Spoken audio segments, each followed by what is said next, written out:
तो हेलो बच्चों, आज अपन अपना ज्योमेट्री वाला पार्ट स्टार्ट कर रहे हैं। ज्योमेट्री वाला पार्ट स्टार्ट होता है स्ट्रेट लाइन से। जैसे 11th क्लास में अपन देखें तो स्ट्रेट लाइन है और सर्किल, दो चैप्टर है अपने पास। और इसके आगे की कहानी जो रहती है सर्किल के बाद पैराबोला, इलिप्स, हाइपरबोला, वो अपन पढ़ते हैं 12th क्लास के अंदर। तो यहाँ पर अपन सबसे पहले स्टार्ट करेंगे स्ट्रेट लाइन में। तो स्ट्रेट लाइन, एक लाइन क्या होती है सबसे पहली चीज़ तो, जैसे अपन इन जनरल बचपन में जो पढ़ते थे कोऑर्डिनेट वगैरह में, तो वाई एक्सिस लेते थे सबसे पहले और एक्स एक्सिस लेते थे। इस तरीके से हम दो एक्सिस ले लेते थे, एक एक्स एक्सिस है, एक वाई एक्सिस है। तो ये भी क्या है, एक लाइन है। इनकी भी कुछ ना कुछ इक्वेशन होती है, वो इक्वेशन के बारे में अपन पढ़ेंगे। इनकी इक्वेशन कैसे निकलती है उन सब के बारे में भी पढ़ेंगे। और एक्स और वाई एक्सिस में अगर कोई भी स्ट्रेट लाइन है, इस तरीके की लाइन है, इसकी इक्वेशन हम कैसे निकालते हैं इसके बारे में, और प्रॉपर्टीज़ क्या क्या आती है इसमें। डिस्टेंस वाले फॉर्मूला होते हैं, इसके अंदर पैरेलल लाइंस वाली कंडीशंस होती है, इसमें कॉन्करेंट वाली कंडीशंस होती है। ये सब कंडीशंस जो होती है वो हम स्ट्रेट लाइन चैप्टर में पढ़ते हैं। तो लाइन के अंदर जितनी भी चीज़ें होगी, और हमेशा याद रखना हम 2D ज्योमेट्री की बात कर रहे हैं, तो लाइन भी कहाँ आएगी, 2D ज्योमेट्री। 2D ज्योमेट्री में सिर्फ एक्स एक्सिस और वाई एक्सिस रहेगा, यानी कि ये बोर्ड जो है आपका प्लेन है। इस प्लेन में जितनी भी आप लाइनें बना सकते हो, एक्स एक्सिस और वाई एक्सिस पहले आपको बनाना पड़ेगा, फिर उसके बाद जितनी भी लाइनें बनती हैं उन सब की आप इक्वेशन निकाल पाओगे स्ट्रेट लाइन चैप्टर को पढ़ने के बाद। तो ये रही चीज़ें। तो इसमें पढ़ेंगे क्या क्या अपन। सबसे पहले तो अपन डिफरेंट टाइप के सेंटर्स जो होते हैं, जैसे कोई भी सेंटर, जैसे कोई भी ट्राइंगल हुआ उसमें डिफरेंट टाइप के सेंटर होते हैं। सेंटर किस तरीके के होते हैं, इसमें इन सेंटर होता है, ऑर्थो सेंटर होता है, एक्स सेंटर होता है। इन सब को पहले हम पढ़ेंगे। सबसे पहले स्ट्रेट लाइन में ये सब चीज़ें पढ़नी होती है। फिर उसके बाद हम डिफरेंट टाइप की जो स्ट्रेट लाइन की इक्वेशंस होती है उन पर चलेंगे कि हमें कोई पॉइंट पता है, स्लोप पता है, स्लोप क्या होता है उसके बारे में पढ़ेंगे। अगर पॉइंट पता है, स्लोप पता है, तो उस लाइन का इक्वेशन कैसे निकाल सकते हैं। और कहीं पर भी आपको एक वाई एक्सिस है और एक्स एक्सिस है, यहाँ पर एक पॉइंट दे रखा है x1 y1, यहाँ पर एक पॉइंट दे रखा है x2 y2, तो इसकी इक्वेशन हम कैसे निकालते हैं वो सब चीज़ें हम यहाँ पर पढ़ने वाले हैं। तो चलिए स्टार्ट करते हैं फटाफट से चैप्टर को। सबसे पहले इंपॉर्टेंट चीज़ जो होती है इसके अंदर, उसमें पढ़ेंगे अपन डिफरेंट टाइप के सेंटर्स। डिफरेंट टाइप के सेंटर्स क्या क्या होते हैं। तो चलिए डिफरेंट टाइप के टर्म में सबसे पहला सेंटर आएगा हमारे पास सेंट्रोइड। सेंट्रोइड क्या होता है, सिर्फ इसकी डेफिनेशन थोड़ी सी याद रखना, क्योंकि सेंट्रोइड, इन सेंटर, ऑर्थो सेंटर, इन सब की थोड़ी डेफिनेशन अगर आप याद रखोगे तो आपको बहुत ज़्यादा मुश्किल नहीं आएगी और इनमें कन्फ्यूजन नहीं होगा आपको। क्योंकि कई बार हम एग्जाम में क्वेश्चन आता है सेंट्रोइड का, हम इन सेंटर लगा देते हैं, इन सेंटर का आता है सेंट्रोइड लगा देते हैं, ऑर्थो सेंटर लगा देते हैं।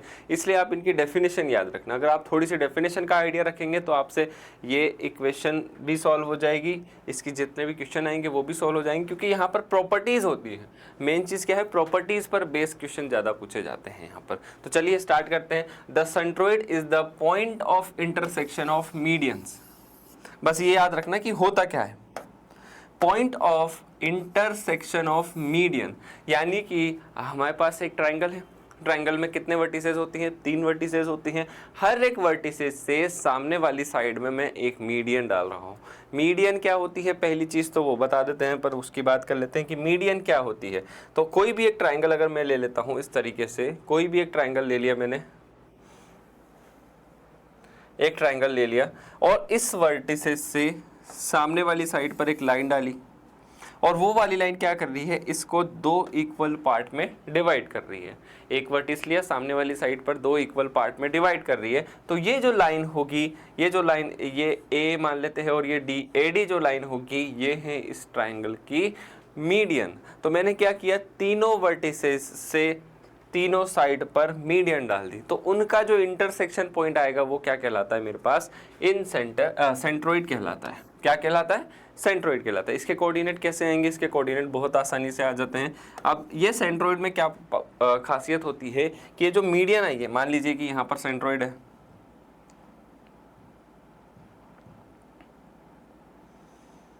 मान लीजिए कि ये पॉइंट मेरा सेंट्रोइड है। यहाँ पर मैं कोई भी एक पॉइंट ले लेता हूँ, ये रहा एक पॉइंट जी, ये सेंट्रोइड आ गया। सेंट्रोइड मतलब तीनों मीडियन का इंटरसेक्शन पॉइंट। इस तरीके से याद रखना शॉर्ट एंड केस फॉर्म में, ताकि एग्जाम में आप कंफ्यूज ना हो। तो ये क्या है, मीडियन है, ये मीडियन है हमारे पास ए डी, और ये क्या है मेरे पास, सेंट्रोइड है, तीनों मीडियन का इंटरसेक्शन पॉइंट। तो यहाँ पर इसकी क्या खासियत रहती है, जो जी पॉइंट होता है ये ए डी लाइन को 2:1 में डिवाइड करता है। किस रेशो में डिवाइड करता है? 2:1 रेशो में इस लाइन को डिवाइड करता है। ठीक है, तो यहाँ से हम क्या कर सकते हैं, सेक्शन फॉर्मूला लगा सकते हैं इंटरनल बाइसेक्टर का, और यहाँ पर जी के कोऑर्डिनेट निकाल सकते हैं। इसकी डायरेक्ट आप याद रखेंगे कि क्या होता है, इसका तीनों का x coordinate x1 plus x1 x2 और x3 का क्या लेना है, यहाँ पर मीन लेना है। मीन मतलब sum of all upon number of digit, यही करते हैं ना। और y कोऑर्डिनेट कैसे आएगा, y1 plus y2 plus y3 upon 3। बहुत ही आसान सा फॉर्मूला है इसका, इसमें याद करने के लिए आपको ज़्यादा मेहनत लगेगी नहीं। तो सेंट्रोइड का फॉर्मूला क्या होता है, x1 plus x2 plus x3 upon 3, y1 plus y2 plus y3 upon 3। और क्या याद रखना है आपको, दो चीज़ें याद रखनी है। एक तो क्या होती है सेंट्रोइड, सेंट्रोइड होता है point of intersection of medians. आपने जितनी भी मीडियंस डाली उनका इंटरसेक्शन पॉइंट जो होता है वो होता है हमारे पास सेंट्रोइड। ठीक है, और एक और प्रॉपर्टी क्या होती है इसकी कि ये लाइन को 2:1 में डिवाइड करती है। किस रेशो में डिवाइड करेगी, 2:1 में ये डिवाइड करती है। ठीक है, इस AD लाइन को किस रेशो में डिवाइड कर रही है, 2:1 में। इस BE लाइन को किस रेशो में डिवाइड करेगी, 2:1 में। इस CF लाइन को किस रेशो में डिवाइड करेगी, 2:1 में। तो कई बार कंफ्यूजन ये होता है कि सर ये 2 किस तरफ आएगा, भाई 2 इधर आएगा या फिर 2 इधर आएगा। तो ध्यान रखना हमेशा 2 किस तरफ आएगा, वर्टिस की तरफ। जिस तरफ वर्टिसेस रहेगा उस तरफ 2 और दूसरी साइड 1। 2:1 में इस तरीके से डिवाइड करता है। अब ये फॉर्मूला कैसे आता है, फॉर्मूला भी निकाल लेते हैं अपन। मान लीजिए ये A पॉइंट है, ये B पॉइंट है और ये C पॉइंट है। तो यहाँ पर इसके कोऑर्डिनेट क्या है, x2, y2। इसके कोऑर्डिनेट क्या है, x3, y3। इसके कोऑर्डिनेट क्या है, x1, y1। तो मैं आपसे पूछता हूँ इस D पॉइंट के कोऑर्डिनेट क्या होंगे, क्योंकि D पॉइंट इस लाइन को 2 इक्वल पार्ट में डिवाइड कर रही है। किस पार्ट में डिवाइड कर रही है, 2 इक्वल पार्ट में डिवाइड कर रही है। इसका मतलब D जो होगा वो इस लाइन का मिड पॉइंट होगा। D जो होगा वो इस लाइन का मिड पॉइंट होगा। तो मिड पॉइंट से अपन क्या लिख सकते हैं, x कोऑर्डिनेट ये प्लस ये divide by 2, x2 plus x3 divide by 2। और y कोऑर्डिनेट कैसे लिख सकते हैं, y2 plus y3 divide by 2, y2 plus y3 divide by 2। तो यहाँ से इसके x कोऑर्डिनेट और y कोऑर्डिनेट आ गए। अब हम यहाँ पर क्या करते हैं, सेक्शन फॉर्मूला लगा देते हैं। इस लाइन को किस रेशो में डिवाइड कर रहा है, 2:1 में। तो 2 इंटू इसका x कोऑर्डिनेट प्लस 1 इंटू इसका y कोऑर्डिनेट, तो क्या हो, x कोऑर्डिनेट। तो ये यहाँ पर अपन सेक्शन फॉर्मूला लगा देंगे और g का x कोऑर्डिनेट निकाल लेंगे। g x, y हो जाएगा हमारे पास, g x कोऑर्डिनेट क्या होगा, x, y। x कोऑर्डिनेट कैसे आएगा, 2 इंटू दिस इसका x कोऑर्डिनेट प्लस 1 इंटू इसका x कोऑर्डिनेट। तो ये हो जाएगा 2 into x2 plus x3 upon 2 plus 1 into x1 divide by किस रेशो में डिवाइड कर रहे हैं, 2:1 में। तो 2 प्लस 1 यही होता है mx2 plus nx1 upon m plus 1, internal bisect के जब करती है वे, ये हो जाएगा। सेम चीज़ y कोऑर्डिनेट के साथ 2 into y2 plus y3 upon 2 plus 1 into y1 divide by 2 plus 1 यानी कि 3। तो आप देखेंगे क्या हो रहा है, ये x2 से 2 कैंसिल हो जाएगा, यहाँ पर 2 से 2 कैंसिल, क्या बचा x1 प्लस ये तो 1 से मल्टीप्लाई हो रहा है, 1 into x1 plus x2 plus x3 upon 3, नीचे 3, y1 plus y2 plus y3 upon 3। बहुत ही आसान सा फॉर्मूला है पर इसको इन जनरल याद ही रख लेना। तो सेंट्रोइड क्या होता है, मीडियन का इंटरसेक्शन पॉइंट। किस रेशो में डिवाइड करता है, 2:1 में। कोऑर्डिनेट क्या होते हैं, x1 plus x2 plus x3 upon 3, y1 plus y2 plus y3 upon 3। चलते हैं आगे। आगे आता है इन सेंटर। इन सेंटर क्या होता है, सबसे इंपॉर्टेंट चीज़ क्या होती है इन सेंटर में, इन सेंटर होता है point of intersection of internal bisector. Internal angle bisector की बात चल रही है यहाँ पर। तो देखना मैं एक ट्राइंगल ले लेता हूँ, ये एक ट्राइंगल है, ठीक है। यहाँ पर देखो, यहाँ पर क्या बन रहा है, ए एंगल बन रहा है, बी और सी। इंटरनल एंगल की बात चल रही है। तो इंटरनल एंगल कौन सा होगा, ये वाला। इसको बाइसेक्ट करने वाली एक लाइन यहाँ से मैंने इसे खींच दी। लाइन किस तरीके से है कि ये इस एंगल को 2 इक्वल पार्ट में डिवाइड कर रही है। इस एंगल को कितने पार्ट में डिवाइड कर रही है, 2 इक्वल पार्ट में डिवाइड कर रही है। यानी कि ये वाला एंगल और ये वाला एंगल क्या है, इक्वल आ रहा है। तो 2 इक्वल पार्ट में ये लाइन इसको डिवाइड कर रही है। तो फटाफट से देखना आगे की कहानी। सेम मैंने क्या किया, एक और लाइन इधर से खींची, एक और लाइन मैंने इधर से खींची और ये भी लाइन कैसी है कि यहाँ पर जो एंगल बन रहा है उसको इंटरनली ये दो इक्वल पार्ट में डिवाइड कर रही है। सेम चीज़ मैंने क्या करी, यहाँ पर एक और लाइन ले ली, ये भी क्या कर रही है, इसको दो इक्वल पार्ट, एंगल को दो इक्वल पार्ट में डिवाइड कर रही है। तो इनका जो इंटरसेक्शन पॉइंट आएगा, ये जिस पॉइंट पर तीनों लाइन मिलेगी वो कहलाएगा मेरा इन सेंटर। क्या कहलाएगा मेरा, ये इन सेंटर कहलाता है। तो इन सेंटर होता क्या है, इंटरनल एंगल बाइसेक्टर का intersection point. Internal angle bisector जो आ रहे हैं मेरे पास, बाइसेक्टर जो लाइनें आ रही है उनका इंटरसेक्शन पॉइंट। अब ये चीज़ तो हमने डिफाइन कर ली। अब इसकी वैल्यूज़ क्या आती हैं, वैल्यूज़ देखना। ए के सामने वाली साइड क्या होती है, ए के सामने वाली साइड स्मॉल है, साइड लेंथ कितनी होती है, स्मॉल है। बी के सामने वाली साइड लेंथ क्या होती है, स्मॉल बी होती है। सी के सामने वाली साइड क्या होती है, स्मॉल सी होती है। तो यहाँ पर इन सेंटर में एक प्रॉपर्टी होती है कि इसकी वैल्यूज़ क्या आएंगी आपके पास। ए, इसका कोऑर्डिनेट क्या है मेरे पास, x1। देखो यहाँ इस वाले डायग्राम में आ जाओ, इस वाले डायग्राम में यहाँ पर ये वाली साइड लेंथ ए के सामने स्मॉल है, बी के सामने स्मॉल बी, सी के सामने स्मॉल सी। तो इसके जो कोऑर्डिनेट आएंगे वो आएंगे आपके पास a into x1 plus B into x2 plus C into x3 upon A plus B plus C. ये होते हैं इसके x कोऑर्डिनेट। y कोऑर्डिनेट क्या आएगा, सेम प्रोसेस वापस से a into y1 plus b into y2 plus c into y3 upon a plus b plus c। Coordinate of in centre क्या होता है आपके पास, a x1 plus b x2 plus c x3 upon a plus b plus c, a y1 plus b y2 plus c y3 upon a plus b plus c। Point of intersection of internal bisector. अब ये भी कुछ कुछ ratios में divide कर रही होगी line, ये जो लाइन है ये भी किसी रेशियो में डिवाइड कर रही होगी। तो उसका रेशियो आता है आपके पास side length of c divide by b। कैसे आता है ये, देखो ध्यान से। BD और DC का रेशियो, लास्ट वाला जो हमने पढ़ा था सेंट्रोइड, उसमें तो ये दोनों इक्वल आ रही थी क्योंकि वो तो मीडियन थी। पर यहाँ पर क्या है, एंगल बाइसेक्टर है।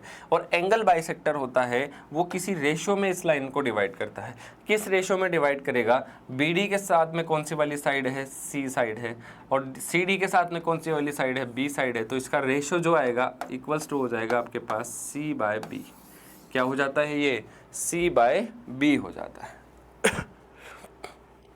क्या होता है, C बाई B, यानी कि AB लेंथ BD के पास में कौन सी लेंथ है, AB, और CD के पास में कौन सी लेंथ है, AC। इसके रेशियो के ये बराबर हो जाता है। चलते हैं आगे फटाफट से और क्वेश्चन देखते हैं और चीज़ें देखते हैं और प्रॉपर्टीज इस पर आते हैं। Incentre divide the angle bisector in the ratio B plus C ratio A। कैसे, यहाँ पर क्या है, आपको ABC एक ट्राइंगल दे रखा है, ABC, ये एंगल बाइसेक्टर जा रहा है। यहाँ पर है इन सेंटर, यहाँ पर पॉइंट D मान लेते हैं। तो ये जो रेशियो होगा ना, AI ratio ID, AG ratio GD क्या था सेंट्रोइड में, 2:1 था। यहाँ पर ये रेशियो आ जाता है अपने पास। साइड लेंथ ये कौन सी है, B, ये साइड लेंथ है C, इन दोनों का सम B प्लस C और इसका रेशियो के बराबर।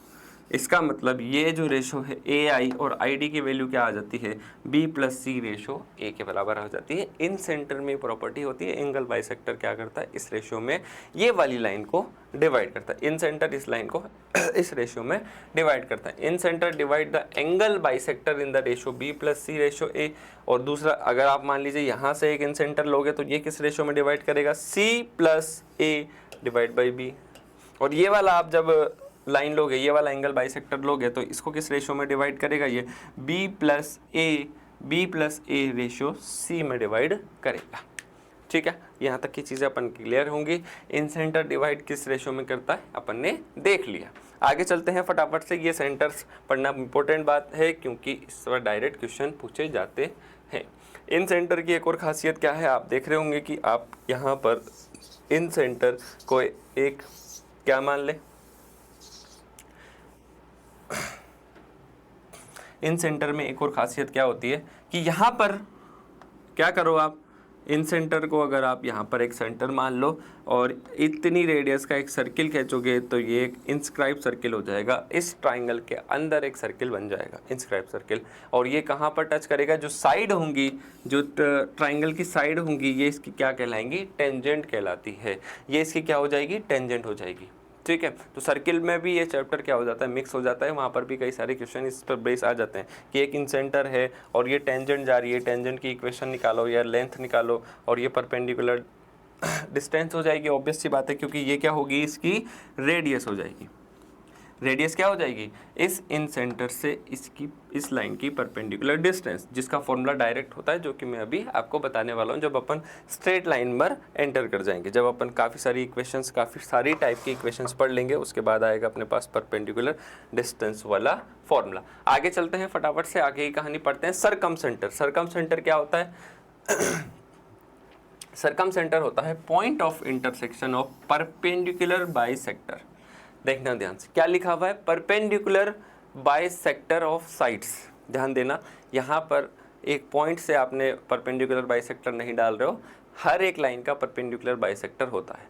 उनका जो इंटरसेक्शन पॉइंट आता है वो कहलाता है आपका सरकम सेंटर।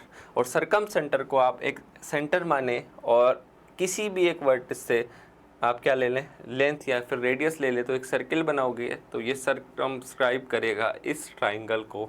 इस ट्राइंगल के बाहर एक सर्किल बन जाएगा और यहाँ पर इस सेंटर से हर एक वर्टिसेस की जो डिस्टेंस रहेगी वो सेम रहेगी, जो कि क्या कहलाएगी? इसकी रेडियस कहलाएगी। इस सर्किल की क्या है? रेडियस है ना। ये ओ ए, ओ बी और ओ सी क्या है? ये सब रेडियस है। तो ये सारी वैल्यूज़ क्या होंगी? सेम होंगी। O A equals to O B equals to O C. Distance की बात कर रहे हैं तो पॉजिटिव वैल्यू तो लेंगे ही। O A equals to O B equals to O C square कर रखा है ताकि डिस्टेंस क्या रहे? पॉजिटिव रहे। It is the point of intersection of perpendicular bisector of the side of triangle. Perpendicular bisector के बारे में थोड़ा सा आइडिया ले लेते हैं, क्या होता है। यहाँ देखना ध्यान से, ये एक ट्राइंगल है आपके पास। इस वाली साइड का परपेंडिकुलर बाइसेक्टर, तो मैंने कहा गया मिड पॉइंट पर गया और मिड पॉइंट पर एक परपेंडिकुलर खींच दिया, ये ऐसा आ रहा है। जरूरी नहीं है वर्टिसेस पर मिले, कोई ज़रूरी नहीं है कि वर्टिसेस पर मिले, अपने को उससे मतलब भी नहीं है। इसका मिड पॉइंट ये है, यहाँ पर परपेंडिकुलर खींच दिया, ये आ गया। इसका मिड पॉइंट ये है और इस पर एक से परपेंडिकुलर खींच दिया, तो ये जो इंटरसेक्शन पॉइंट आएगा ये कहलाएगा हमारा सरकम सेंटर। और सरकम सेंटर कैसे आता है? देखो क्या, x1 y1 x2 y2 और x3 y3। अब इसका डायरेक्ट फॉर्मूला तो होता है पर उसको याद नहीं करना है क्योंकि वो बहुत ही ज़्यादा कॉम्प्लिकेटेड होता है। इसको याद करने का क्या तरीका होता है कि मुझे इसके कोऑर्डिनेट निकालने हैं या फिर ये सरकम सेंटर निकालना है, तो आपको ये पता है कि सरकम सेंटर से इसकी डिस्टेंस, इस पॉइंट वर्टिसेस ए की डिस्टेंस, बी की डिस्टेंस और सी की डिस्टेंस क्या है? सेम आ रही है। तो यहाँ पर हम क्या डिस्टेंस फॉर्मूला लगा सकते हैं? मान लीजिए इसके कोऑर्डिनेट है x, y, तो यहाँ से मैं क्या कर सकता हूँ? ओ ए की वैल्यू निकाल सकता हूँ, क्या होती है? Under root of distance formula between 2 point formula लगा देंगे अगर यहाँ पर, तो क्या आ जाएगा? x माइनस x1 का square plus y minus y1 का स्क्वायर। तो ये आ जाएगा ओ ए के बीच में डिस्टेंस, तो ओ ए का स्क्वायर कर लेंगे, क्या हो जाएगा? x माइनस x1 का square plus y minus y1 का स्क्वायर। ये किसके बराबर होगा? OB के बराबर। OB की वैल्यू क्या आ जाएगी यहाँ से? x माइनस x2 का square plus y minus y2 का स्क्वायर। तो मेरे पास x y में एक इक्वेशन यहाँ से आ जाएगी। दूसरी इक्वेशन के लिए मैं क्या करूँगा? सेम प्रोसेस करूँगा। OC x माइनस x3 का square plus y minus y3 का स्क्वायर। तो एक इक्वेशन जब आप इन दोनों को सॉल्व करेंगे तब आएगी, एक इक्वेशन जब इन दोनों को सॉल्व करेंगे तब हमें मिलेगी। तो यहाँ से क्या हो जाएगा? सरकम सेंटर का x और y कोऑर्डिनेट हमें मिल जाएगा। ये बेस्ट तरीका होता है क्योंकि यहाँ पर कुछ ना कुछ पॉइंट दे रखे होंगे, जैसे 5 3 दे रखा है, ये 2 -1 दे रखा है और ये 5 -3 दे रखा है। इस तरीके से यहाँ पर तीनों पॉइंट दे रखे होंगे, तो अपन क्या करेंगे? सीधे डिस्टेंस फॉर्मूला लगा देंगे। एक इक्वेशन आपकी इससे आएगी इसको सॉल्व करने से, और एक इक्वेशन यहाँ पर x और y में यहाँ से आ जाएगी। बाकी सब तो कांस्टेंट है, तो x और y में दो इक्वेशन आ गई, दो वेरिएबल है, आप सॉल्व करके x y कोऑर्डिनेट इसका निकाल सकते हो। यानी कि ये सरकम सेंटर जो आ रहा है उसका सेंटर के कोऑर्डिनेट क्या आएंगे वो आप निकाल सकते हो। ठीक है, चलते हैं आगे, फटाफट से आगे की कहानी पढ़ते हैं। और if a triangle is right angle, अगर ट्राइंगल कैसा है, राइट एंगल है, then its circumcentre is mid point of hypotenuse. अब यहाँ पर जो इम्पोर्टेंट पॉइंट है उस पर ध्यान देना। आपको क्या दे रखा है, ट्राइंगल क्या है, इस राइट एंगल ट्राइंगल। अगर मैंने एक ट्राइंगल बनाया और वो राइट एंगल ट्राइंगल है, कैसा ट्राइंगल है, राइट एंगल ट्राइंगल है, इस तरीके से मैंने एक राइट एंगल ट्राइंगल बना दिया। देन इट्स सर्कम सेंटर होगा वो हाइपोटेन्यूस का क्या होता है, मिड पॉइंट होता है। क्या होगा सर्कम सेंटर, ये जो मिड पॉइंट, जैसे मान लीजिए ये ए है, ये बी है और ये सी है, तो ये जो पॉइंट आएगा मिड पॉइंट ऑफ ए सी, ये होगा इसका सर्कम सेंटर। ठीक है, ये होगा हमारे पास सर्कम सेंटर यानी कि सी, क्योंकि यहाँ से ये वाली डिस्टेंस, यहाँ से ये वाली डिस्टेंस और यहाँ से ये वाली डिस्टेंस सेम होती है। इसको हम क्या लिख सकते हैं, आर आर और आर, इसकी रेडियस। ठीक है, mid point of hypotenuse, find perpendicular bisector of any two side and solve them to find circumcentre. Circumcentre को निकालने का एक तरीका भी मैंने आपको बताया था। दूसरा तरीका क्या होता है कि आप क्या करो, आपको एक ट्राइंगल दिया हुआ है, जैसे आपको एक ट्राइंगल दिया हुआ है, ये एक ट्राइंगल दिया हुआ है, तो ये एक लाइन है, इस लाइन का आप परपेंडिकुलर बाइसेक्टर निकाल लो और इस वाली लाइन का परपेंडिकुलर बाइसेक्टर निकाल लो। ये भी एक लाइन की इक्वेशन आएगी एक्स और वाई वेरिएबल में, ये भी एक लाइन की इक्वेशन आएगी एक्स और वाई वेरिएबल में। तो दो इक्वेशन आ गई, दो ही वेरिएबल है, तो इन दोनों को सॉल्व करके भी इनका इंटरसेक्शन पॉइंट आ जाएगा। इसका मतलब ये है कि L1 लाइन और L2 line, L1 equals to 0 और L2 इक्वल्स टू 0 का इंटरसेक्शन जो पॉइंट होगा वो हमारे पास क्या होगा, सर्कम सेंटर होगा। तो आगे चलते हैं और नए तरीके के पॉइंट्स क्या क्या होते हैं उन पर बात करते हैं। चलो फटाफट से चलते हैं। अब आते हैं अपन ऑर्थो सेंटर पर, बहुत इंपॉर्टेंट है क्योंकि इसमें एक प्रॉपर्टी लगती है जिस पर क्वेश्चन काफ़ी आते हैं, ये वाला राइट एंगल ट्राइंगल वाला। पर अपन समझते हैं पहले तो होता क्या है। आपको क्या दे रखा है, एक ट्राइंगल है, it is the point of intersection. देखना डेफिनेशन याद रखना ऑर्थो सेंटर की, पॉइंट ऑफ इंटरसेक्शन ऑफ किसका है, perpendicular drawn from vertices on opposite side. यानी कि ये वर्टिसेस है, ये ए बी और सी। ए से मैंने क्या किया, सामने वाली साइड पर परपेंडिकुलर डाला। ध्यान देना, परपेंडिकुलर की बात कर रहा हूँ, परपेंडिकुलर बाइसेक्टर की बात नहीं कर रहा हूँ। किसकी बात कर रहा हूँ मैं, परपेंडिकुलर की बात कर रहा हूँ। तो मैंने इस वाले वर्टिसेस से परपेंडिकुलर डाला, ठीक है, इस वाले वर्टिसेस से परपेंडिकुलर डाला, इस वाले वर्टिसेस से परपेंडिकुलर डाला। तो जो इनका इंटरसेक्शन पॉइंट होगा, इनका इंटरसेक्शन पॉइंट होगा, वही मेरा क्या कहलाएगा, ऑर्थो सेंटर कहलाता है। क्या कहलाता है, ऑर्थो सेंटर कहलाता है। ठीक है, क्या कर रहे हैं, वर्टिसेस से, ध्यान से समझना डेफिनेशन को, वर्टिसेस से सामने वाली साइड पर क्या डाल रहे हैं, परपेंडिकुलर डाल रहे हैं। तो यहाँ पर जो इंटरसेक्शन पॉइंट आएगा वो क्या लाएगा मेरे पास, ऑर्थो सेंटर कहलाएगा। ठीक है, अब इसकी वैल्यूज निकालने के लिए देखो कई सारे तरीके हैं। आप क्या करो, यहाँ पर ये वाली लाइन है, इसके परपेंडिकुलर लाइन अपन निकाल सकते हैं। इसके परपेंडिकुलर लाइन, जैसे इसका स्लोप अपने को पता होगा, तो मैं इसका स्लोप निकाल सकता हूँ, इसके परपेंडिकुलर लाइन का स्लोप। और किस पॉइंट से जाएगी, इस वर्टिसेस से जाएगी। तो ये पॉइंट आ गया और स्लोप आ गया, तो इस लाइन की इक्वेशन आ जाएगी। सेम मैं इसके साथ करूंगा, इस लाइन की इक्वेशन आ जाएगी, इस लाइन की इक्वेशन आ गई, इस लाइन की इक्वेशन आ गई, दोनों का इंटरसेक्शन पॉइंट निकाल लेंगे तो हमारे पास ऑर्थो सेंटर के कोऑर्डिनेट आ जाएंगे। अब स्ट्रेट लाइन की इक्वेशन कैसे निकालेंगे वो इसके बाद अपन पढ़ेंगे, जब अपने सारे सेंटर हो जाएंगे। उसके बाद स्ट्रेट लाइन की इक्वेशन क्या होती है, उसके परपेंडिकुलर लाइन की इक्वेशन क्या होती है, ये सब चीज़ें हम यहाँ पर पढ़ने वाले हैं। ठीक है, तो ये समझ में आ गया आपको कैसे निकालेंगे, क्योंकि इसका डायरेक्ट फॉर्मूला जो होता है वो बहुत कॉम्प्लिकेटेड होता है, उसको याद भी नहीं करना है आपको, क्योंकि आप लगा भी नहीं पाओगे, एग्जाम में इतना टाइम होता नहीं है। तो अपन क्या करेंगे, ये वाली लाइन की इक्वेशन निकाल लेंगे, x1 y1 से जाने वाली, और इस लाइन के परपेंडिकुलर लाइन की इक्वेशन, और किससे, x2 y2 से जाने वाली और AC लाइन के परपेंडिकुलर लाइन की इक्वेशन। इन दोनों लाइन की इक्वेशन आ जाएगी, मान लीजिए L1 इक्वल्स टू 0 और L2 इक्वल्स टू 0। तो इन दोनों को सॉल्व करेंगे, अपने पास x और y कोऑर्डिनेट आ जाएंगे, किसके, ऑर्थो सेंटर के। ठीक है, ऑर्थो सेंटर की कहानी खत्म। अब यहाँ पर एक इंपॉर्टेंट पॉइंट लिखा हुआ है जिस पर मैक्सिमम क्वेश्चन पूछे गए हैं आज तक ऑर्थो सेंटर पर। If a triangle is right angle triangle, ये प्रॉपर्टीज लगती है राइट एंगल ट्राइंगल में। तो अगर आपको क्या दे रखा हो, राइट एंगल दिया भी ना हो तो भी आप चेक करेंगे कि क्या ये राइट एंगल ट्राइंगल बना रहा है। वो कैसे चेक करेंगे उसकी बात नहीं अभी बताता हूँ मैं। Then orthocentre is the point where right angle is formed. क्या बोल रहा है ये? आपको क्या दे रखा है? एक राइट एंगल ट्राइंगल दे रखा है, इस तरीके से एक राइट एंगल ट्राइंगल है, ठीक है। अब आ जाओ, इसमें ए पॉइंट बी। तो राइट एंगल ट्राइंगल क्या होता है? जिसमें एक एंगल क्या हो, 90 डिग्री का हो। जैसे ये वाला एंगल क्या है, 90 डिग्री का है, यहाँ पर 90 डिग्री बन रहा है। तो राइट एंगल ट्राइंगल में एक खासियत क्या होती है कि इसमें ऑर्थो सेंटर के आपको कोऑर्डिनेट निकालने की ज़रूरत नहीं पड़ती है। क्यों नहीं पड़ती है? क्योंकि ऑर्थो सेंटर आपको ऑलरेडी दिया हुआ है। ये जो बी पॉइंट है जहाँ पर 90 डिग्री बन रहा है, ये मेरा क्या कहलाता है? ऑर्थो सेंटर कहलाता है। ये होता है intersection point of A C, A B और बी सी पर जो परपेंडिकुलर डल रहे हैं उनका इंटरसेक्शन पॉइंट।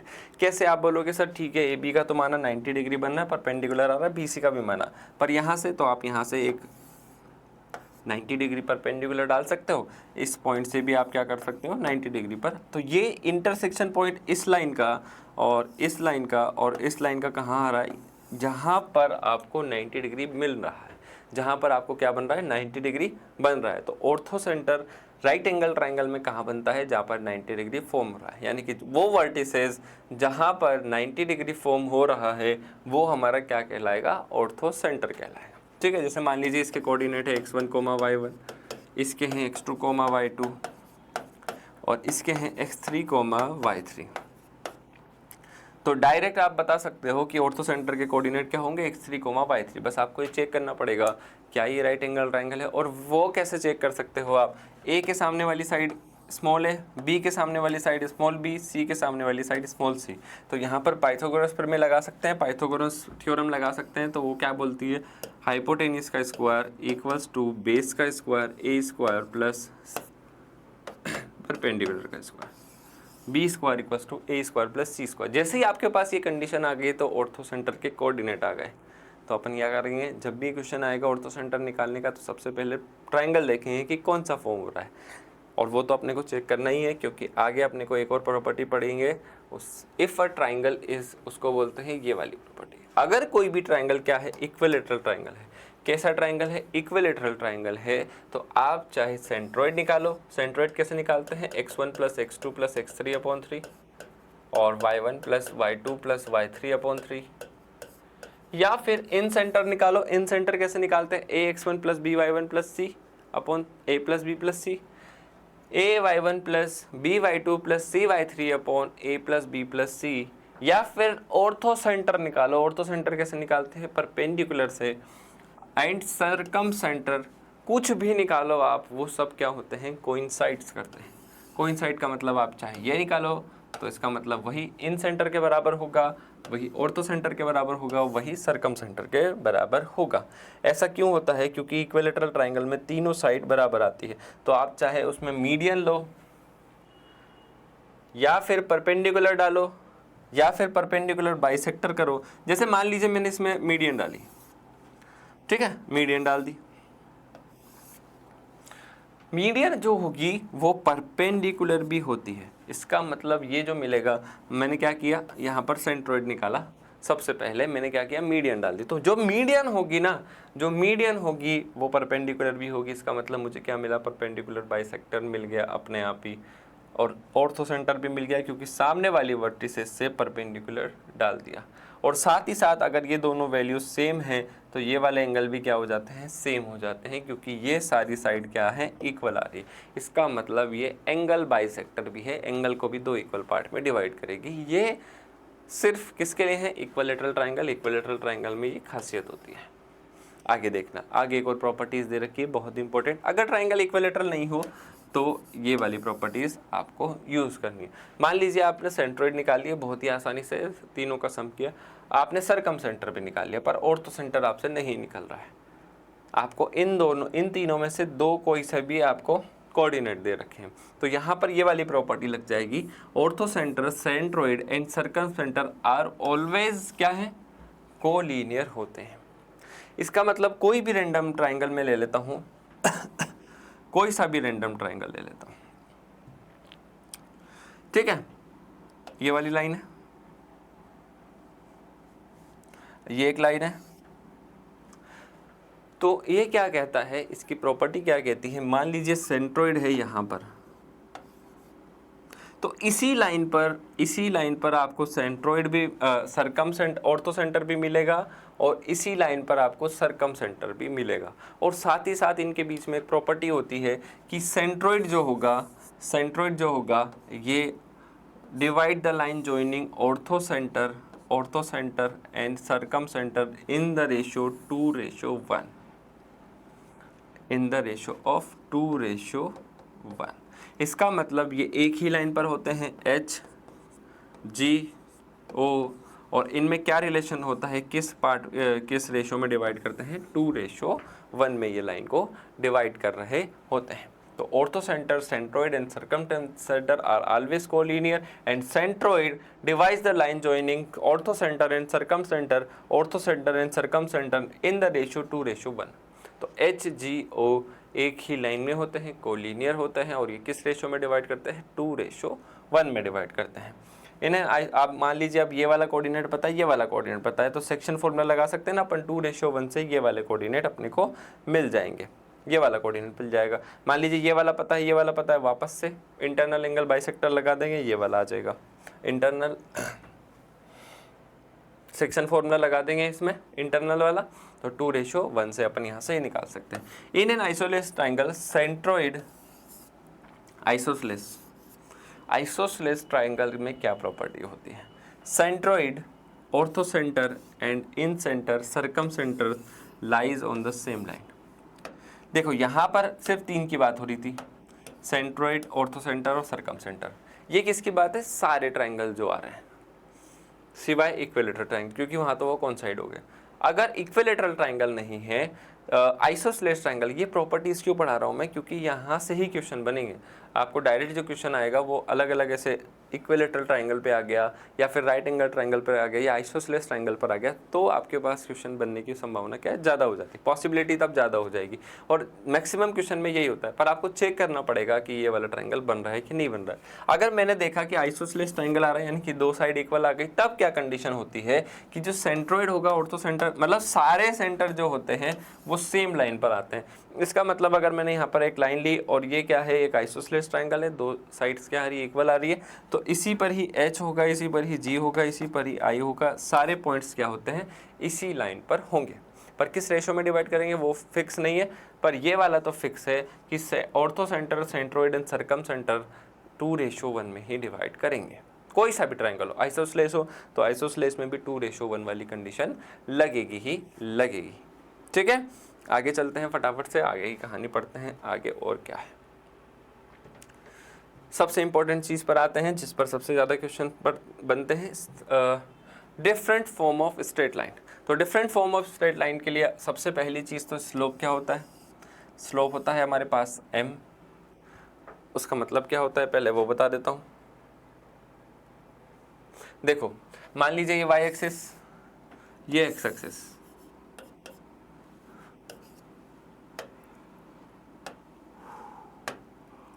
ये एक लाइन जा रही है, ये एक लाइन जा रही है, तो पॉजिटिव x एक्सिस के साथ ये कितना एंगल बना रही है, पॉजिटिव x एक्सिस के साथ एंटी क्लॉकवाइज डायरेक्शन में, ध्यान देना, पॉजिटिव x एक्सिस के साथ एंटी क्लॉकवाइज डायरेक्शन में ये एक एंगल बना रही है, उसको बोलते हैं थीटा। इसको बोलते हैं इंक्लिनेशन, कि लाइन कितना इंक्लाइन हो रही है पॉजिटिव x एक्सिस की डायरेक्शन में। तो यहाँ पर हम क्या करते हैं, इसका स्लोप निकालते हैं। स्लोप होता है m, उसकी वैल्यू होती है tan थीटा। क्या होती है, tan थीटा। और थीटा क्या होता है हमारे पास, पॉजिटिव x एक्सिस से एंटी क्लॉकवाइज डायरेक्शन में कितना एंगल इस लाइन ने बनाया। तो पॉजिटिव x एक्सिस से एंटी क्लॉकवाइज डायरेक्शन में इस लाइन ने कितना एंगल बनाया है, थीटा। तो इस लाइन का स्लोप क्या होता है, tan थीटा। ये क्यों बता रहा हूँ कि आप यहाँ पर इतनी लाइन लो तब भी इसका स्लोप इतना ही रहेगा, इतनी लाइन लो तो भी इसका स्लोप इतना ही रहेगा, यानी कि इस लाइन में स्लोप की वैल्यू क्या रहती है, सेम रहती है। और ये लाइन क्या रिप्रेजेंट कर रही है, बहुत सारे ऐसे छोटे ऐसे point, infinite number of point को रिप्रेजेंट कर रही है, जो कि आपस में मिलके क्या है, इस थीटा एंगल पर एक्स एक्सिस के साथ इंक्लाइंड है। तो इसकी जब जनरल इक्वेशन लिखते हैं, वो जनरल इक्वेशन इन सारे पॉइंट्स को रिप्रेजेंट करती है। इन सारे पॉइंट को क्या करेगी, रिप्रेजेंट करेगी। तो उसमें अपन स्लोप क्या कर देंगे, m equals to tan theta. और एक जनरल पॉइंट निकालेंगे यहाँ पर h कोमा k। इस लाइन का लोकस निकालना, इस लाइन की इक्वेशन निकालनी। कैसे निकालेंगे, एक जनरल पॉइंट ले लिया h कोमा k, यहाँ पर एक और पॉइंट ले लिया मैंने x1 कोमा y1 जिसके कोऑर्डिनेट मुझे पता है। तो मैं आपसे पूछता हूँ कि ये थीटा की वैल्यू क्या होगी। थीटा की वैल्यू यहाँ पर एक और ट्रायंगल बन सकता है, प्रूफ करते हैं अपन यहाँ पर और इसकी इक्वेशन निकालते हैं। यहाँ पर एक और ट्रायंगल बन सकता है इस तरीके से। ये एंगल थीटा है तो ये वाला एंगल भी कितना हो जाएगा, थीटा। ये पूरी इक्वेशन यहाँ से ले लो, दो ट्रायंगल दिख रहे हैं ना, सिमिलर ट्रायंगल। तो ये थीटा है तो ये भी थीटा बन जाएगा। आप मुझे यहाँ पर बताइए कि इसका x कोऑर्डिनेट क्या है, x1, इसका x कोऑर्डिनेट क्या है, h। तो ये वाली डिस्टेंस कितनी हो जाएगी, ये वाली डिस्टेंस, और ये वाली डिस्टेंस कितनी हो जाएगी। देखो इसका y कोऑर्डिनेट क्या है, मेरे पास k है, और इसका y कोऑर्डिनेट क्या है, y1 ही रहेगा। तो ये वाली जो डिस्टेंस आ जाएगी आपके पास वो आ जाएगी k माइनस y1, और ये वाली डिस्टेंस जो आ जाएगी वो आ जाएगी h माइनस x1। यानी कि ये अगर थीटा है तो इसका परपेंडिकुलर जो आ रहा है, यहाँ से परपेंडिकुलर डाला था अपन ने, ये परपेंडिकुलर है वो k माइनस y1 के बराबर है, और जो बेस आ रहा है वो h माइनस x1 के बराबर है। तो मैं यहाँ पर थीटा है तो यहाँ पर tan थीटा लगाता हूँ, और वो किसके बराबर है, स्लोप के बराबर है। वो होगा मेरे पास k minus y1 upon h minus x1। तो यहाँ से आप क्रॉस मल्टीप्लाई कर दो, k minus y1 equals to m h minus x1। तो ये क्या रिप्रेजेंट कर रहा है, इस लाइन पर हर एक पॉइंट को रिप्रेजेंट कर रहा है। ये इस लाइन का लोकस कहलाता है। तो k और h की जगह मैं जनरल पॉइंट लिख देता हूँ x और y। तो ये हो जाएगा हमारे पास x और y लिख देंगे, अगर k की जगह क्या लिख देंगे, y, तो ये हो जाएगा y minus y1 equals to m x minus x1। तो ये होता है हमारे पास general formula for a straight line.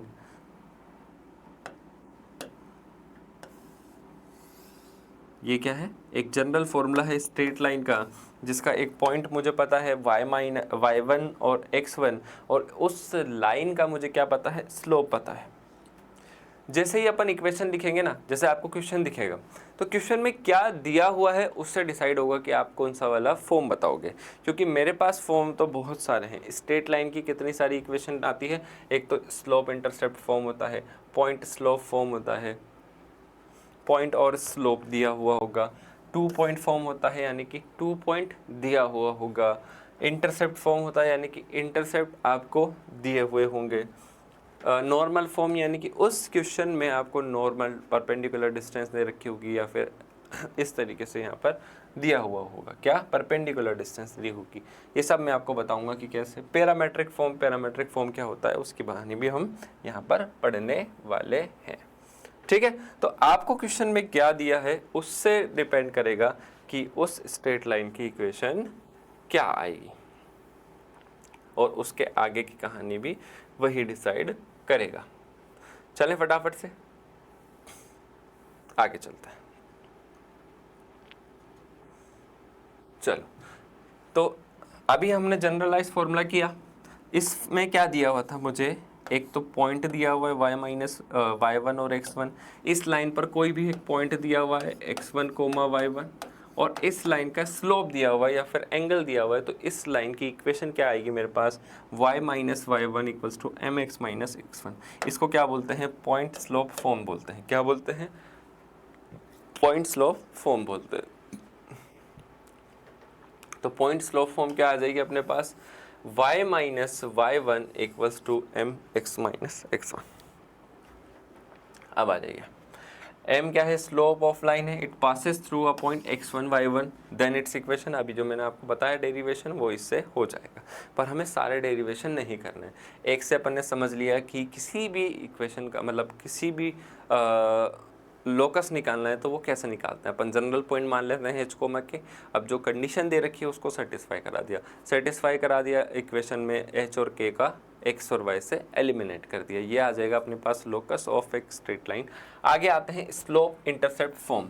तो यहाँ पर क्या दिया हुआ है, एक लाइन है, एक्स वाई एक्सिस और एक्स एक्सिस बना देते हैं। आपको क्या दे रखा है, इस तरीके से एक लाइन है, आपको क्या करना है, इसकी इक्वेशन निकालनी है। तो इसमें क्या क्या दिया हुआ है, एक तो आपको दिया हुआ है कि इसका इंटरसेप्ट क्या आ रहा है, मतलब ये वाई एक्सिस पर कितना इंटरसेप्ट बना रही है वो मुझे पता है। ध्यान से देखना है, ये सब जो लिखा हुआ है स्लोप इंटरसेप्ट फॉर्म, इसका मतलब क्वेश्चन में स्लोप दिया हुआ है और इंटरसेप्ट दिया हुआ है। पॉइंट स्लोप फॉर्म, इसका मतलब क्वेश्चन में पॉइंट दिया हुआ है और स्लोप दिया हुआ है, तो उसकी इक्वेशन कैसे आएगी, ये है यहाँ पर कहानी मेन, समझना ध्यान से। अगर स्लोप इंटरसेप्ट फॉर्म है, इसका मतलब इस लाइन का मुझे स्लोप दिया हुआ है, क्या दिया हुआ है, स्लोप दिया हुआ है, और ये y इंटरसेप्ट मुझे दे रखा है, क्या दे रखा है, y इंटरसेप्ट दे रखा है। अब मैं आपसे पूछता हूँ कि अगर ये y इंटरसेप्ट है तो इस पॉइंट के कोऑर्डिनेट आप मुझे बता सकते हो, ये इस पॉइंट के कोऑर्डिनेट हो जाएंगे 0,c, 0,c। तो आप यहाँ पर इसको रख दीजिए, कहाँ रख देंगे, पॉइंट स्लोप फॉर्म में। इसी से ही सारे आते हैं, इसी से ही सारे ड्राइव होते हैं। तो यहाँ से मैंने क्या किया, x1 की वैल्यू क्या हो, एक कोई पॉइंट दे रखा है, क्या दे रखा है, उसके कोऑर्डिनेट कितने हैं, 0,c, यानी कि x1 की वैल्यू क्या हो जाएगी 0 और y1 की वैल्यू क्या हो जाएगी c। तो यहाँ पर मैं देख लेता हूँ y minus C equals to M X minus 0। तो मैं आपसे पूछता हूँ y की वैल्यू क्या आ जाएगी, एम एक्स प्लस सी। ये इक्वेशन होती है एक स्ट्रेट लाइन की जब उसमें क्या दे रखा हो, एक स्लोप दे रखा हो और इंटरसेप्ट दिया हुआ हो। तो इसकी इक्वेशन क्या आ जाएगी, y equals to M X plus C, जो कि मैंने आपको अभी अभी बताया। तो y equals to M X plus C किस लाइन की इक्वेशन है, जब आपको स्लोप दिया हुआ हो और आपको y इंटरसेप्ट यहाँ पर दे रखा हो। ठीक है, चलो आगे चलते हैं। 2 पॉइंट फॉर्म।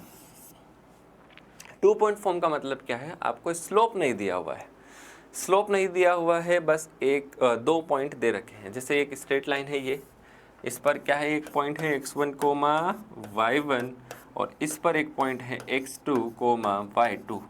बस ये दोनों पॉइंट आपको दिए हुए हैं। अब मुझे क्या करना है, इसकी इक्वेशन निकालनी है। तो मैं आपसे बोलता हूँ इसका स्लोप तो मुझे पता ही नहीं है, जबकि मुझे इक्वेशन तो यही वाली पता है, generalise y minus y1 equals to M X minus x1। पर मुझे यहाँ पर 2 पॉइंट दिए हुए हैं, और जब भी 2 पॉइंट दे रखे होते हैं तो अपन स्लोप निकाल लेते हैं। भाई स्लोप क्या होता है, tan थीटा, तो निकाल लो।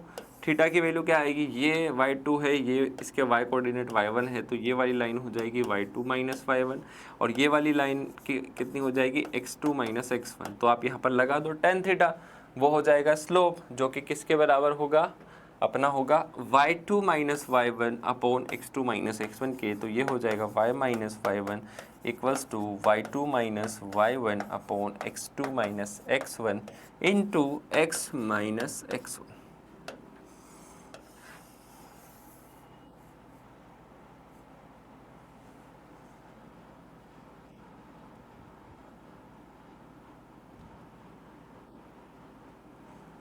y minus y1 equals to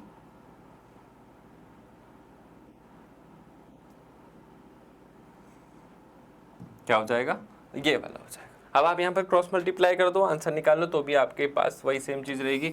अपना टारगेट क्या रहेगा, आपको स्लोप निकालना है, और एक पॉइंट तो दिया हुआ है, पॉइंट कोई सा भी ले लो, x1 y1 लेना चाह रहे हो x1 y1 ले लो, x2 y2 लेना चाह रहे हो x2 y2 ले लो, पर स्लोप की वैल्यू ये रहेगी। साथ ही साथ यहाँ पर एक और कंडीशन दे रखी है, क्या दे रखी है, x1 y1 1, x2 y2 1। ये किसकी कंडीशन होती है, मान लीजिए आपको क्या दे रखा है, एक ट्राइंगल दे रखा है,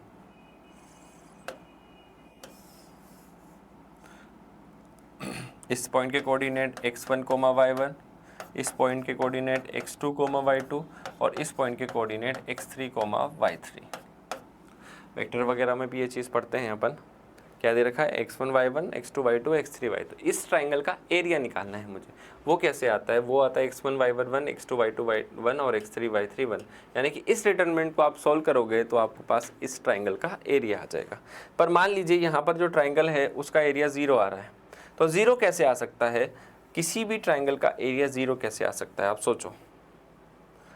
वो कब आ सकता है, जब ये वाला पॉइंट ऐसे करके इस लाइन पर ही आ जाए, तब यहाँ पर BAC का जो ट्राइंगल का एरिया होगा वो 0 हो जाएगा। ये किस कंडीशन में होता है? जब ये तीनों पॉइंट क्या हो, एक ही लाइन पर आ जाए। इसका मतलब ये किसकी कंडीशन होती है? कोलिनियरिटी की कंडीशन होती है। जब तीनों पॉइंट क्या हो, कोलिनियर हो, तब उसके डिटर्मिनेंट की वैल्यू क्या होती है? 0 हो जाती है। तब ट्राइंगल का एरिया कितना बन जाता है? 0 बन जाता है। तो यहाँ पर यही कंडीशन अगर हम लगाएं, एक पॉइंट दे रखा है आपको x1 y1, एक पॉइंट दे रखा है आपको x2 y2, तो इसी लाइन पर मैं एक पॉइंट और ले लेता हूँ, जनरल पॉइंट ले लिया x, y। अब ये बताइए इन तीनों पॉइंट से बनने वाले ट्राइंगल का एरिया क्या होगा? आप बोलोगे सर यहाँ पर तीनों पॉइंट एक ही लाइन पर है, उसी लाइन पर है, तो इनसे बनने वाले ट्राइंगल का एरिया कितना हो जाएगा मेरे पास? 0 हो जाएगा। तो इस डिटर्मिनेंट की वैल्यू क्या हो जाएगी उस कंडीशन में? 0 के बराबर, x/1 x1 y1। अब यहाँ पर आप इसको सिंप्लीफाई करके कि भी x और y में एक इक्वेशन निकाल सकते हो, और वो इक्वेशन क्या रिप्रेजेंट करेगी? इस स्ट्रेट लाइन को रिप्रेजेंट करेगी। जनरली हम ये वाला फॉर्मूला लगाते हैं, पर अगर कहीं ज़रूरत पड़ती है लैम्डा वगैरह निकालने की, जैसे x λ1 दे रखा है और 2 इक्वेशन अलग अलग दे रखी है, तो अपन उसको भी लेके चल सकते हैं। इंटरसेप्ट फॉर्म तो क्या दिया हुआ होगा? इंटरसेप्ट दिया होगा। इफ कोई भी एक लाइन है जो क्या बना रही है, A and B are intercept by a line on the axis of x and y, उसकी इक्वेशन क्या होती है? x/a + y/b = 1। ये कैसे आता है? फोटो बनाएंगे पहले। देखो, ज्योमेट्री के क्वेश्चन आपसे डायग्राम अच्छे से बनते हैं तो बहुत आसानी से सॉल्व हो जाएंगे, क्योंकि लैंग्वेज थोड़ी सी टफ आएगी हमेशा, पर आपने अगर डायग्राम सही बना लिया तो क्वेश्चन ख़त्म है। जैसे एक स्ट्रेट लाइन है ये, अब देखो ध्यान से, इसकी इक्वेशन मुझे निकालनी है, पर क्वेश्चन में क्या दिया हुआ है? मुझे ये दिया हुआ है इसका x इंटरसेप्ट a है और इसका y इंटरसेप्ट क्या है मेरे पास? b है, और मुझे इस स्ट्रेट लाइन की इक्वेशन निकालनी है। तो आप सोचो कि इस पॉइंट के कोऑर्डिनेट मुझे पता नहीं है, ये वाले डिस्टेंस a और y कोऑर्डिनेट तो 0 होता है एक्स एक्सिस पर, और इसके कोऑर्डिनेट नहीं पता 0, b। मतलब ये ऐसा कुछ नहीं हो गया कि 2 पॉइंट फॉर्म से ही हम निकाल रहे हैं, और इसको आप जब सिंप्लीफाई करोगे तो आपके पास इक्वेशन आएगी x के नीचे x इंटरसेप्ट यानी कि a प्लस y के नीचे क्या है? y intercept b = 1। तो इसकी वैल्यू क्या हो जाती है? x/a + y/b = 1। अभी मैं आपको सारे फॉर्म बताऊंगा, उसके बाद अपन आगे कहानी पढ़ेंगे, उसके आगे अपन क्वेश्चंस वगैरह करेंगे एक साथ। पहले अपन क्या करेंगे? पूरा थ्योरी पार्ट जो भी है, जितने टाइप्स की स्ट्रेट लाइन होती है उन सबको कंप्लीट कर लेंगे। ठीक है, आगे चलते हैं। तो इंटरसेप्ट फॉर्म में क्या आ जाएगा? आपको जितने इंटरसेप्ट दे रखे हैं x/a + y/b =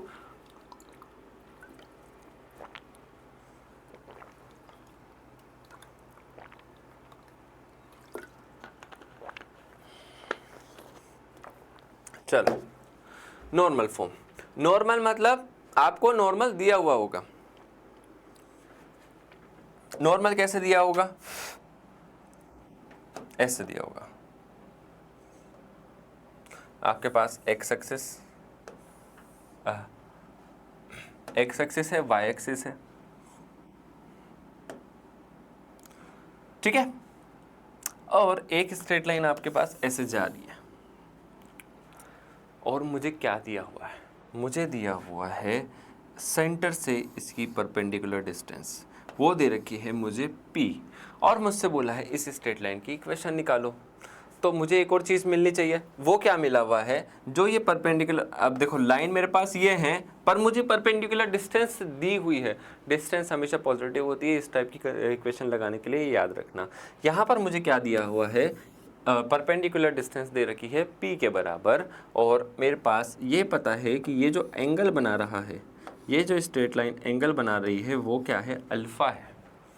ये जो परपेंडिकुलर डला है मेरे पास इस लाइन पर, जिसकी इक्वेशन मुझे निकालनी है, वो अल्फ़ा एंगल पर है पॉजिटिव एक्स एक्सिस से। तो इस लाइन की इक्वेशन जो होगी मेरे पास वो होगी x cos alpha plus y sin alpha = p के बराबर। x cos alpha plus y sin alpha = p के बराबर।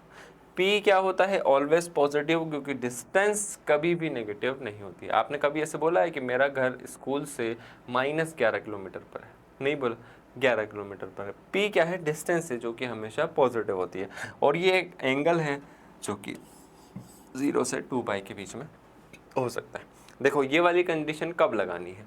If P is length of perpendicular on a line from origin.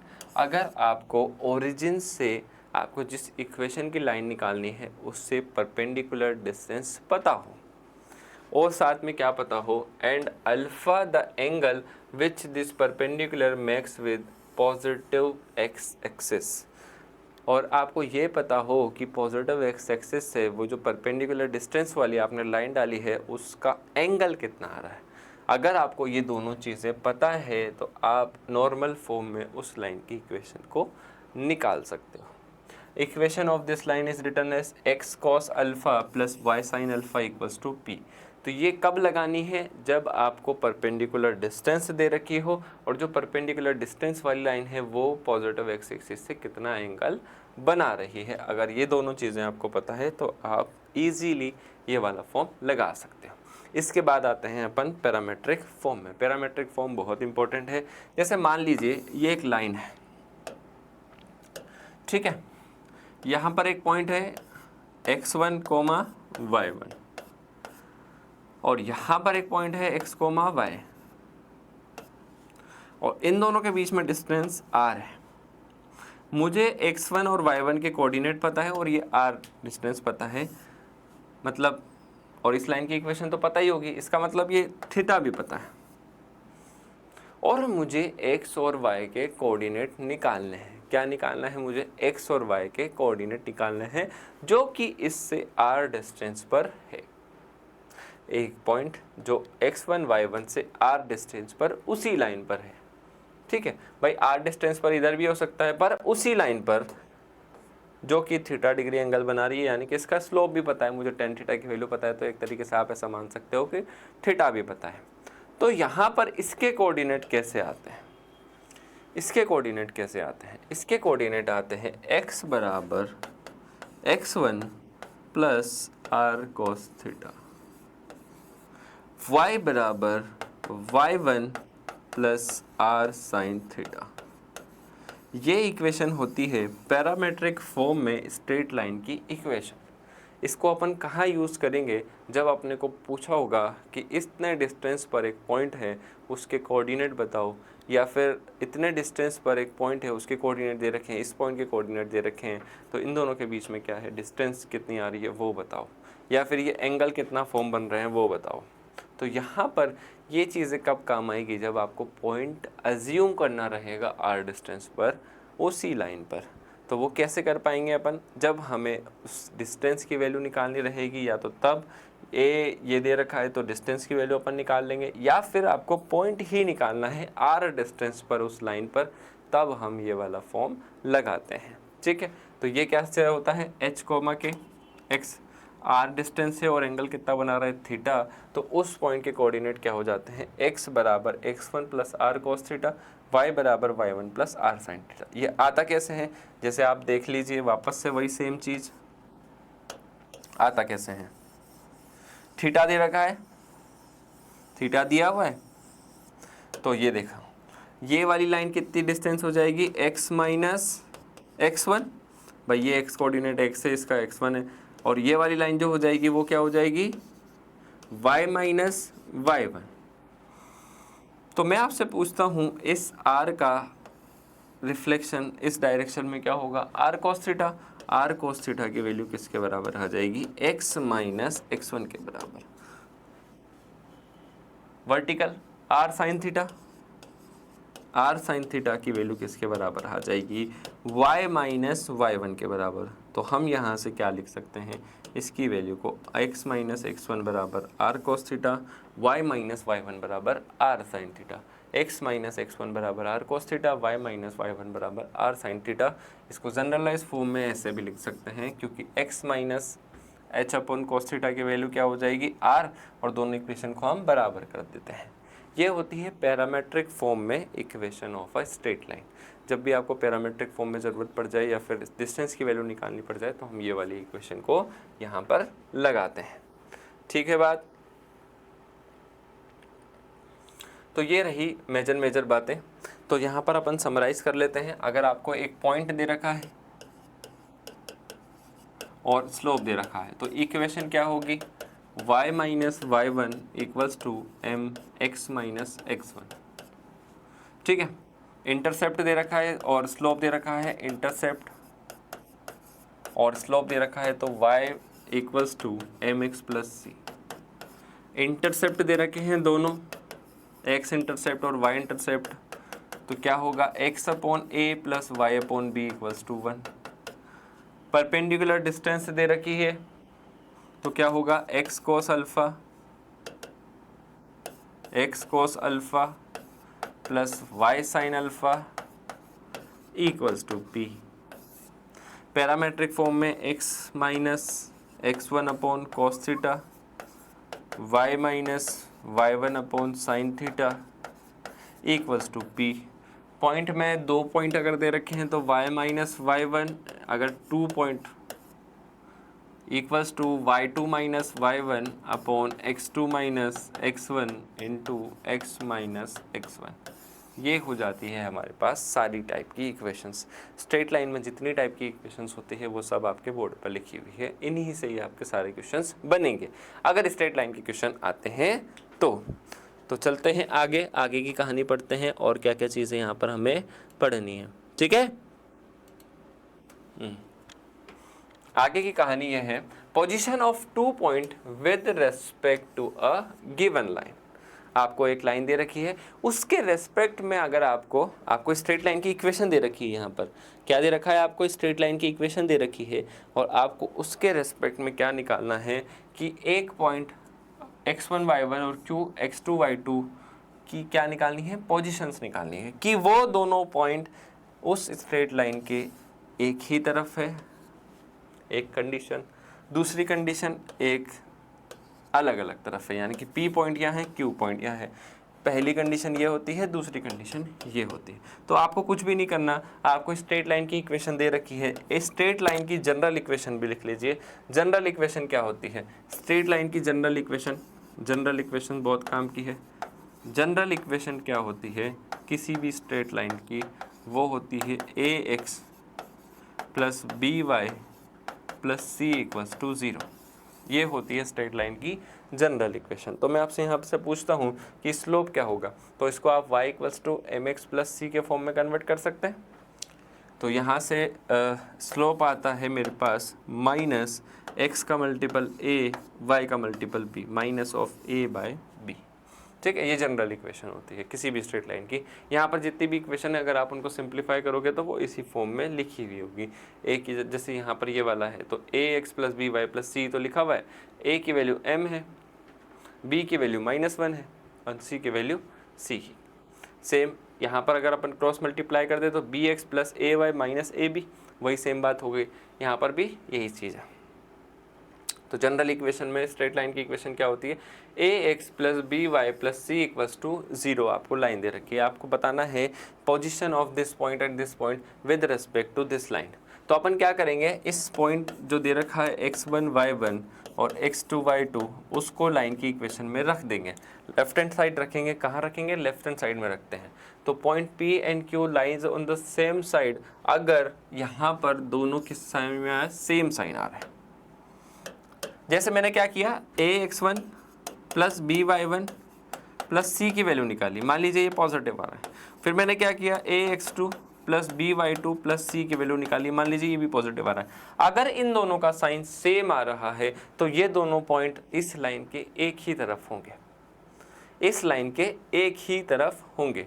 इस तरफ या इस तरफ से कोई फर्क नहीं पड़ता है, बस एक तरफ होंगे। अगर दोनों का साइन क्या आ रहा है, सेम आ रहा है। पर अगर एक का साइन पॉजिटिव है दूसरे का साइन नेगेटिव है, एक का साइन पॉजिटिव है और दूसरे का साइन नेगेटिव आया, तो ये लाइन, ये पॉइंट इस लाइन के अलग अलग तरफ है। एक लेफ्ट साइड में होगा, एक राइट साइड में होगा, मतलब एक इधर होगा। जैसे मान लीजिए 1,5 है, 2,-7 है और लाइन की इक्वेशन आ रखी है मेरे पास x plus Y plus 2 equals to 0। और आपसे पूछ लिया जाए इस लाइन से ये दोनों पॉइंट एक ही साइड है कि अलग अलग है, पोजीशन पूछ ली जाए तब क्या होगा। तो यहाँ पर अपन क्या करेंगे, इस लाइन पर इसको रख देंगे। तो ये आ रहा है 1 + 5 + 2 क्या पॉजिटिव वैल्यू आ रही है, पॉजिटिव वैल्यू आ रही है, ग्रेटर देन 0 आ रहा है। ये वाले पॉइंट को रखेंगे, कितना आ जाएगा 2 - 7 + 2 कितना आ रहा है, लेस देन 0 आ रहा है। तो एक से मुझे मिल रही है पॉजिटिव वैल्यू, एक से मिल रही है मुझे नेगेटिव वैल्यू। तो इन दोनों पॉइंट्स की पोजीशन क्या होगी, इस लाइन से दोनों इधर होंगे। तो एक पॉइंट आ जाएगा आपके पास 1,5 यहाँ, एक पॉइंट आ जाएगा 2, -7 यहाँ। ठीक है, तो इसके बाद की कहानी अपन नेक्स्ट क्लास में पढ़ेंगे, कॉन्करेंसी ऑफ लाइंस, और उसके अलावा बहुत सारे क्वेश्चंस करेंगे। तो थैंक यू सो मच, यहीं तक रखते हैं, आगे।